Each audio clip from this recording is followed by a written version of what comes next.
Let's be honest, writing a literature review can feel like you've been handed a 1,000-piece jigsaw puzzle, but half the pieces are missing. It's daunting, right? Well, what if I told you there's a clear plan to solve it? We're going to use Galvan and Galvan's fantastic guide to turn that academic puzzle into a straightforward step-by-step roadmap. Oh yeah, if you're in school, you've definitely been there. The professor says literature review and your mind just goes blank. What is that exactly? Is it a fancy book report? A huge summary?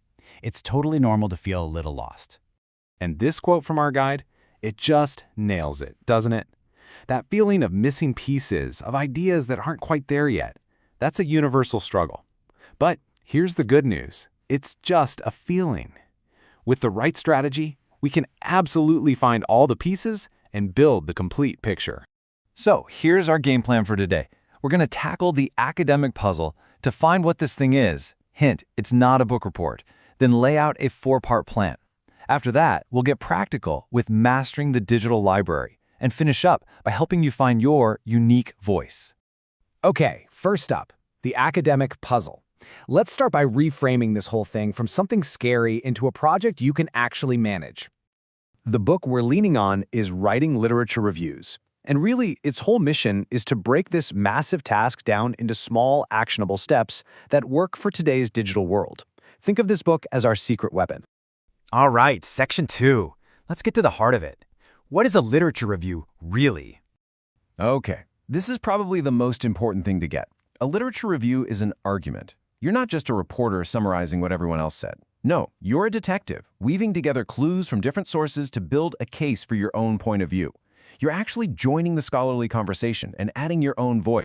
Now, to build a strong argument, you need to rely on primary sources. That's the original, first-hand research. Secondary sources, like textbooks, are great for getting an overview, but your real job as a scholar is to get your hands dirty with the original data.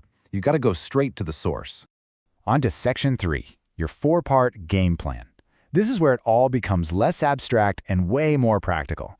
The guide gives us this amazing 4-stage roadmap to get you from start to finish.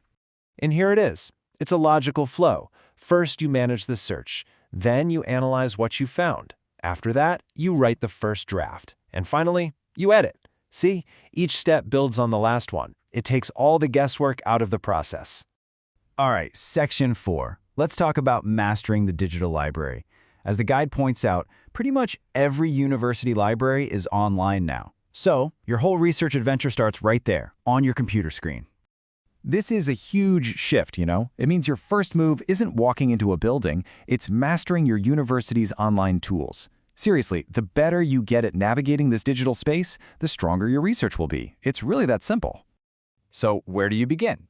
The guide gives us 3 super simple setup steps. First, make sure you're formally affiliated with the library. Second, get your online access sorted out. That might mean setting up a VPN to use from home.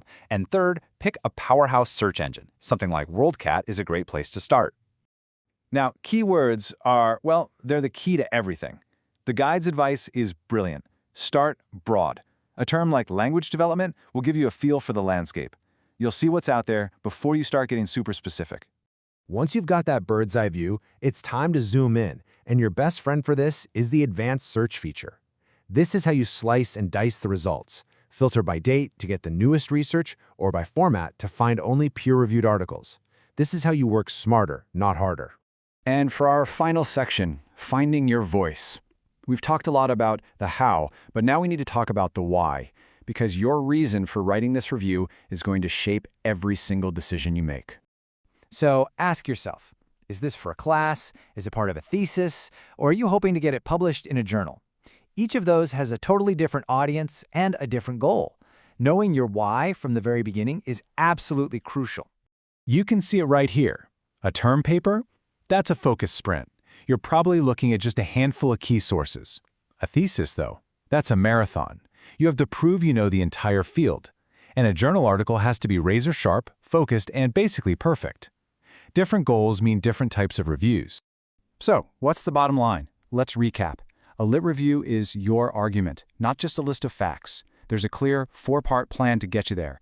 Get really good with your library's digital tools, and always, always start by knowing your purpose. So there you have it. The puzzle is now a plan. You've got the process, you've got the tools, and you've got the purpose. So the only real question left is, what scholarly conversation are you going to jump into first?